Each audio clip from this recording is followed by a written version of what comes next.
can be of any discipline of computer science, engineering, information technology, informatics and communications, and so on and so forth. When I did my M.Tech Computer Science from IIT Chennai 76 to 78, we used to do projects in compiler constructions, operating systems development, and so on and so forth. For us, the Bible is the book written by David Greaves, compiler construction. If you don't do some small compiler which doesn't read, do processing and so parsing and so on and so forth, and that time the semester mark will go down. We are the products from that type of situations that we didn't have much technology. But today, the students of this time, I do not know whether you are part of the technology innovation or not. I wish every one of you should be the part of the technology innovation. When it can happen in Western countries, when they can, irrespective of what level of university, what degree of university, what size of university, when technology can come, can be invented, when technology becomes a product, how long India can be a consumer market? Do you agree with me? Yes, sir. And, India with these 4,500 engineering colleges, which brings out even more than 1 lakh computer science students, can't we get some innovative problems to work on during your stay of 4 years in the course to come out with some sort of an algorithm, some sort of a product, some sort of an innovative approach? What is wrong with this? So the trend has to change. It has been, sending people abroad. When there is a meltdown in, Wall Street of America, our Indian IT companies have to put everybody on the, workbench. So the situation has to, change. I would like to see that the students of computer science, when they come out from the college, they have to come out as a product, not as a graduate, not as a student. That's how China is doing it. That's how Taiwan is doing it. That's how many of the Pacific islands are doing it. So the programs like this, that when communities, you would like to know the problems of the community. Until unless you know the problems which is existing, that application of theory on a problem will be very difficult. So intermixing of community with the education systems is an important thing. We talk about sustainable development. For a sustainable development today, it means 6.5 lakhs villages. It means 2.35 lakhs panchayat. It means 6,500 blocks. It means 640 districts. It means 28 states and 1 national capital territory and 6 union territories. It means 1.2 billion plus people. It means 200 million rural houses. And this is where that the information technology has to come and fill this digital divide which is taking place. There has to be an inclusive growth. People has to be, social inclusiveness has to be there. Economic development is taking place there.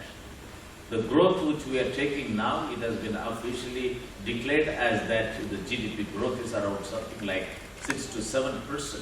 Even though the 5-year plans wanted to have 9% GDP growth.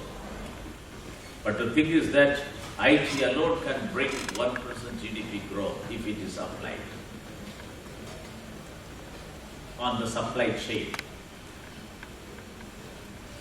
Today, we lose about 53,000 crores every year, not because of having, these cold storages and warehouses. We lose because of wastages due to fruits and vegetables. Food grains, storage, warehouses are not available. Farmers are not in a position to find out the market prices. We don't have an effective ICT-enabled supply chain. We don't have a system to monitor. One animal disease alone costs 23,000 crores every year. Farmers are not in a position to put more money in their pockets. How can we get this ICT problem with respect to the rural economy? After so many years, I have been working with the government for the last 35 years. We have been working with the government systems. I was instrumental in bringing out district information system design way back in 87 in 47 sectors of the database development programs. Today we talk about e-governance programs that how to bring in government to government, government to business, and government to citizens.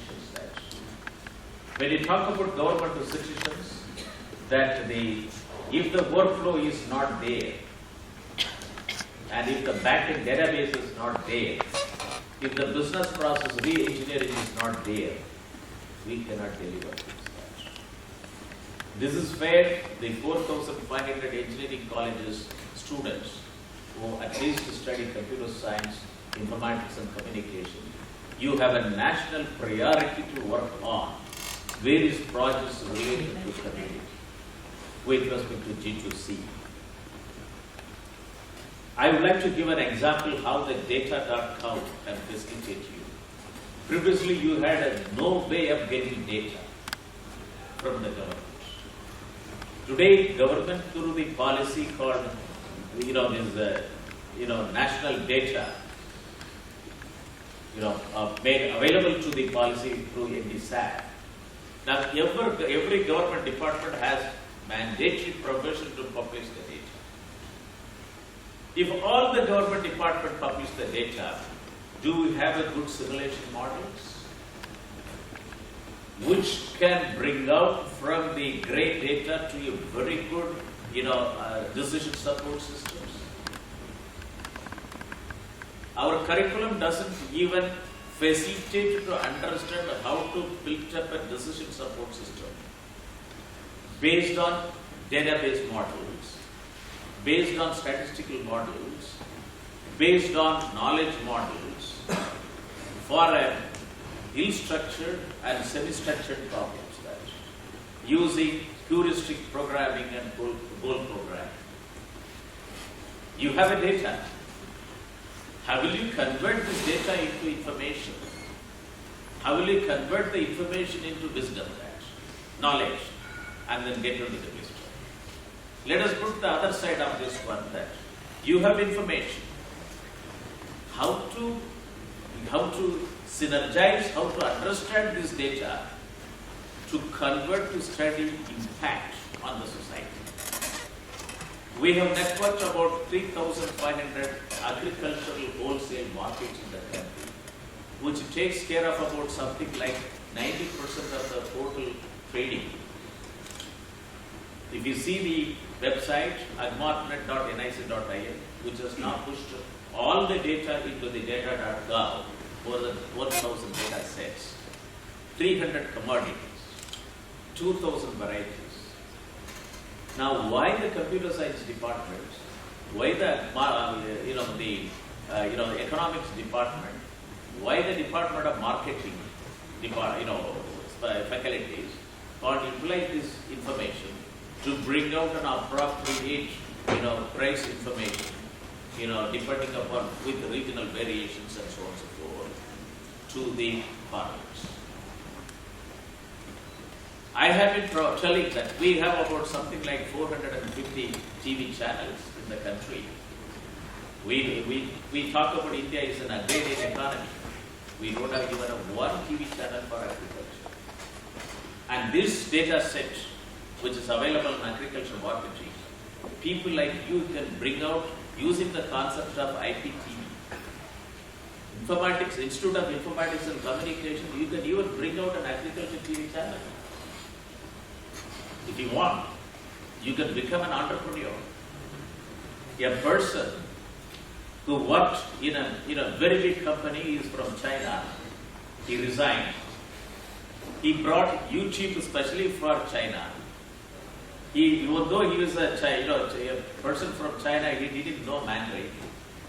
So he went back to the primary school, learned Mandarin, and then he set up the China YouTube.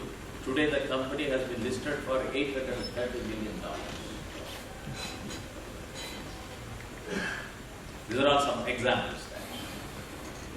So if you look at it, every aspect of India, starting from Kashmir to Kanyakumari, from this side to Myanmar border, every state is a state of knowledge systems. And how to convert this traditional knowledge into scientific knowledge and then bring in value systems to our people. So I will be by request in the pursuit of idea that with the creative collaboration of open government data for innovations. I have worked for about 10 years, especially in this area. I was able to bring in ICT in agriculture in a very big manner in the country. Now it is instrumental for bringing in a discipline called agricultural informatics. In order to provide jobs to the 25,000 agricultural graduates who become unemployed every year. So how to bring them back into the agricultural informatics so that they can bring SNT on farm. A course I have designed MTech in agricultural informatics. So this is one area where I would like to tell you that with the data set available, you can do wonders. You have cell phones in your hand. I don't know how many of you have dissected like a biology student. During the biology study, the students used to cut, the cockroaches, cut rats, frogs, cut rats, cut snacks. Why don't you cut the cell phone? Into pieces. And then find out that how many years of research has gone into that. What is the type of fusion of technology which has gone into that? Communication technology, miniaturization of electronics, and the fax technology, printing technology. And why can't you put this Informatics and Communication Institute maybe a long-term project of 20-25 years that, yes, this institute after 25 years, it will bring out a product which will be rolled out in this country. It's not necessary that you should bring out 5 years from now some product. That is not R&D based work. All European countries.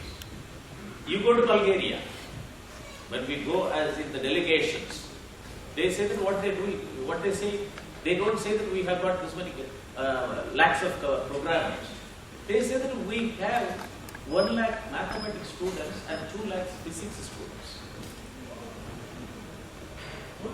These math students and the physics students working on algorithms.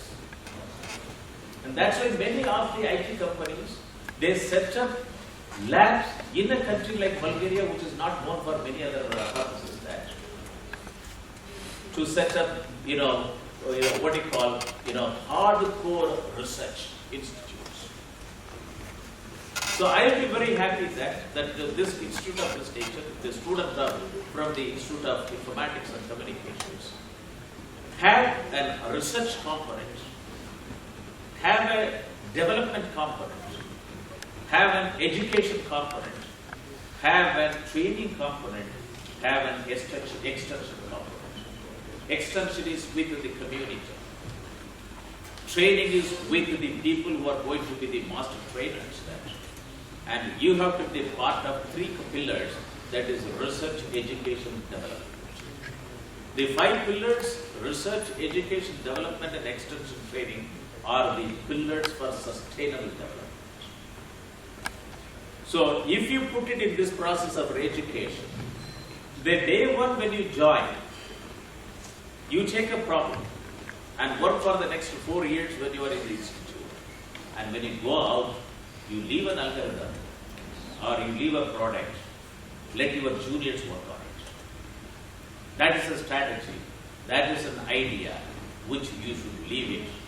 And I would like to take, after I take over as a director general NIC, since I come from a rural area, I have seen how the rural area, is there even till today, that I have taken a decision to network with all the 4,500 computer science departments as a corporate social responsibility of National Informatics Center to work with them on e-governance, research and extension programs, so that you understand the district as an enterprise architecture and how to visualize every district as an enterprise architecture, and then come out with possible solutions using ICT for all the problems which are faced by the community, so that today every district gets an annual plan allocation of something like 1,200 crores. I do not know how the money goes down. And how to even get 1 to 2% of 1,200 crores per district, which goes on an average, get an R&D budget for ICT for the district level programs. So data set has been put it as an open format. Use your technology, the study in which you are getting it. Bring in as many number of apps which are available. Understand what type of operating systems which has been put over there, and what type of technology which is put over there, what type of hardware requirements, what type of software requirements, what type of firmware requirements which is needed. Let it be indigenized. Let it go with this type of idea that how to make Made in India as a program with the youngsters in mind, how to lead it. Thank you very much. And also that if whichever student who wins a product, an apps, which is your original idea, NIC will, on behalf of you, will pay the fee for copyright in your own name.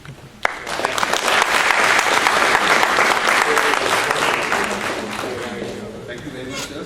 And taking your thoughts forward, how we collect data and converting data into information, and where information can be converted into knowledge for the betterment of society. Now, before I invite our registrar to talk on the issue on the agenda, I would like to apprise you that she is the person who is taking all the initiative of automation of various processes in the university, and how she is trying to achieve all those tasks in the minimum time, and how we can collaboratively complete those tasks. And that is a perfect example of inclusivity. So, ma'am, may I invite you and do it.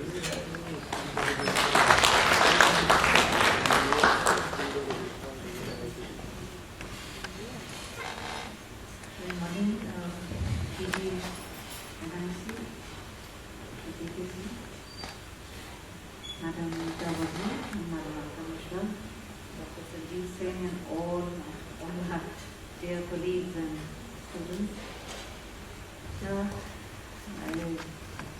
don't know much to, after the wonderful talk by both Madam Meeta Verma and Mr. Moni.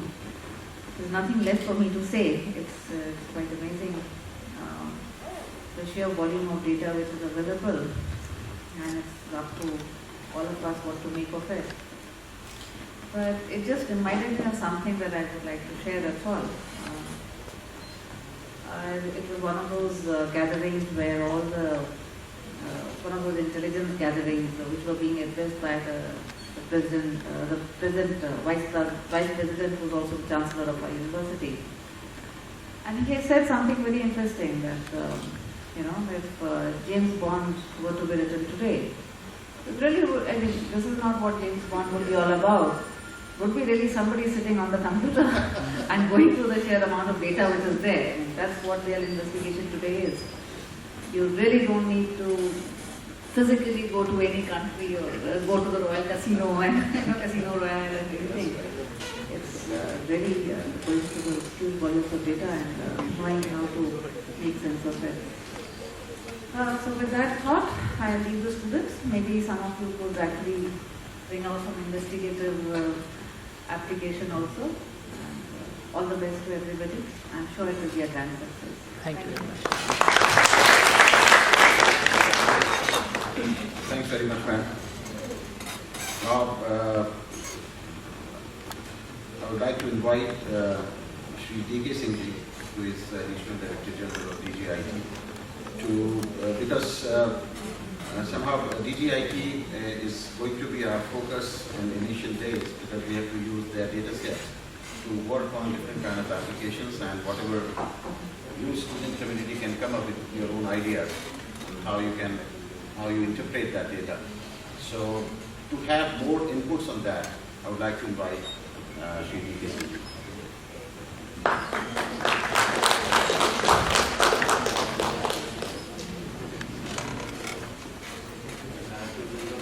NIC, Shri M.Moni, Registrar of the University, Madam Alka Sharma, Madam Neeta Verma, and Madam Vishwa, and dear students. I belong to DGFT, not IT, Directorate General of Foreign Trade, and I am working as Additional Director General of Foreign Trade. We are one of the contributors of data to this data.gov.in, like many other departments. Trade data is with us. And when Madam Neeta Verma came to me and discussed these things, I got a little curious, and I was really interested to come here. So we have to reschedule some meetings, and then I thought that, just to say something about our organization, what we are doing, what kind of data we have, and probably you have to decide what you would like to do with those data. DGFT is the regulator of exports and imports, which is happening across the border. It is a fairly advanced organization in terms of technology. We are a digital organization, and we claim to be the best digital organization in the community. All our information is in digital form. The users of DGFT, they use digital signature to apply online for various facilities what we are offering, and all our authorizations are issued online. Authorizations or licenses of whatever benefit we have, they issued online. Our organization has given digital signature to all officers up to the level of section officers and above. Everybody has email, in his own name, not by designation, and people respond.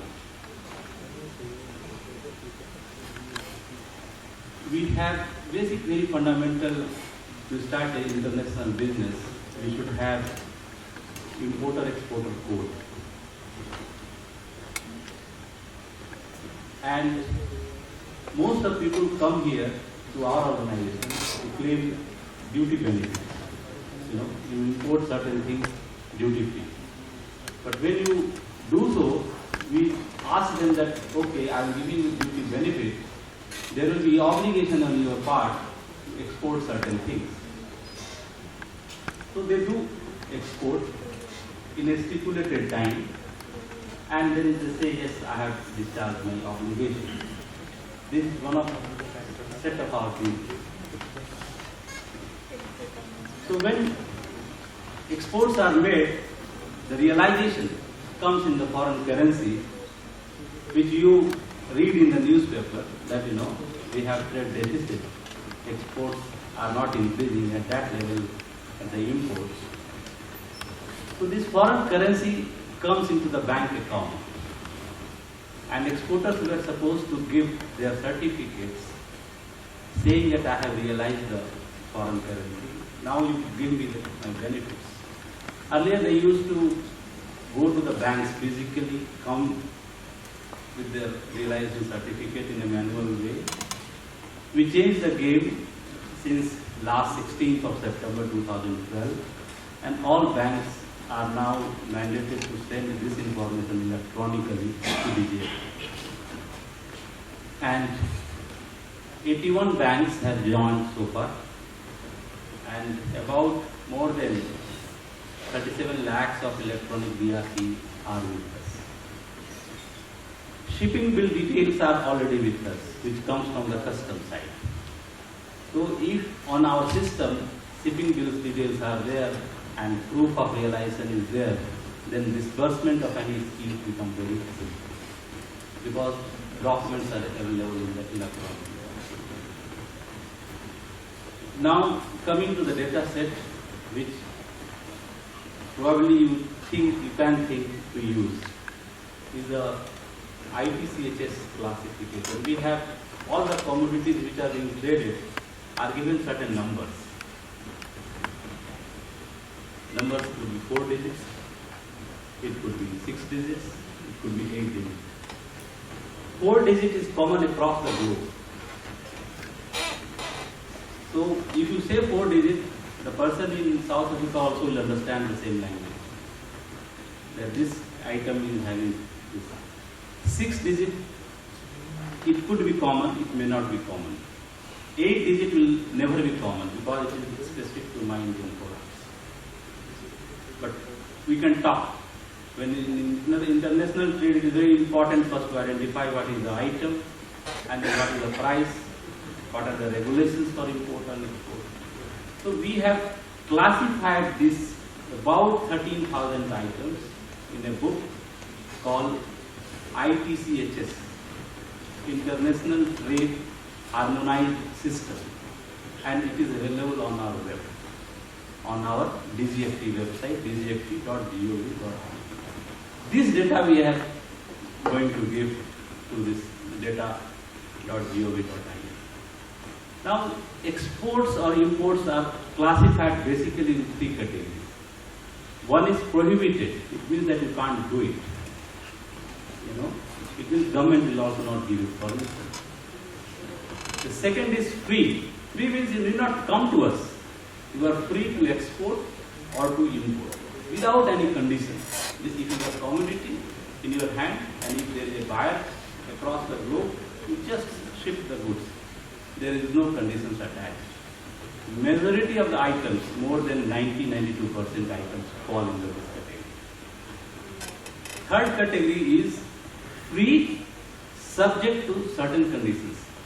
We say that it is free, but you have to obtain a NOC from this office just to comply with certain protocols. Maybe quality, maybe health certification, maybe about the processes, whether it conforms to certain phytosanitary conditions. But still, you need not come to DGFT for any such purpose. The third category is restricted. It means that you have to come to DGFT to obtain a license that this item is restricted. Kindly give me permission and grant permission. If there is an interministerial committee and if there is a need, we grant the permission. Just to give examples, what is prohibited? If you want to import a lion or say snake, you can't import it. It is prohibited because it is a wild animal. I will not give any permission. You know. But suppose if you want to import a donkey, I will consider. I will consider because it is a restricted item. And you will be surprised, I chair this committee to grant restricted items, and most of the items fall under animal. People are importing ornamental pieces in large quantity from Thailand. People are importing, dogs, rats, mice to do R&D. People are importing horses to play polo, to participate in international games. So such requests come.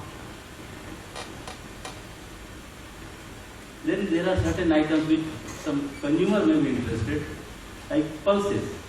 If you want to export pulses, I will say no, you are not permitted because I have domestic scarcity. Few time back there was a scarcity of sugar. I said no, you can't export. But now I have plenty of sugar, so you can do it. Now it is free. So the policy keep on changing depending on the situation, depending on the domestic availability of goods. And these policies are reflected in our IIC-UDSC book, which I was referring to, 6-digit, 8-digit. So against each item we also write whether it is free, whether it is restricted, whether it is restricted with some condition, and what is the condition. So probably you can think, if a person wants to know whether this item is really, what are the conditions of export or import, there could be some application development. 2 days back I got a mail asking me question, sir, can I import raw milk? Yes, it is permissible, it is free. Can I import cheese? Yes, it is free. Lot of demand is there in pizza. There is so much of demand of different types of cheese in the world. Gold, so much of query on gold. Can I import gold in this form? Can I import in coins? Can I import antique coins? There is so much of differentiation in the products, so the matter becomes really complex. Each item has policy conditions, and then one has to really go in some detail. Then there could be some port restrictions. You can import from Bombay, but you can't import from, say, Sugarcane. So then the process becomes complex. And how to make life simple if I am a newcomer, a new entrepreneur who is just going to start a business, probably such applications will be very useful. Which can list in a click of button one. If I want to know what is not permitted against a port, say Chennai. Suppose I want to start a business and I want to import at Chennai. I should know first what is not permitted at Chennai. But people usually tend to believe that everything is permitted at each and every port. And when the goods land, they are in a deep problem. Because they are not thought. And once goods landed there, then to ship again to a permissible port is a huge cost. Huge cost. Because custom will not clear. They will say that no, it is good. Clearance, goods, import is okay, but I will not permit through this port. You please take your consignment to Bombay. From Bombay you can import. There are such restrictions are there. You can work on that. Which port has what type of restrictions? So I will just stop here, and I am really happy to share some of our thoughts with you young students. And it is a new field and there are a lot of things which can be done, and very encouraging talk of our Director General, NIC, which will provide you a lot of thought process. And thank you once again.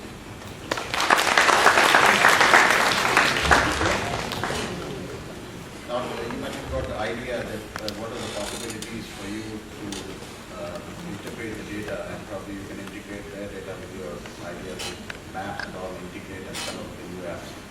So we are taking it further, and we are approaching to the concluding session.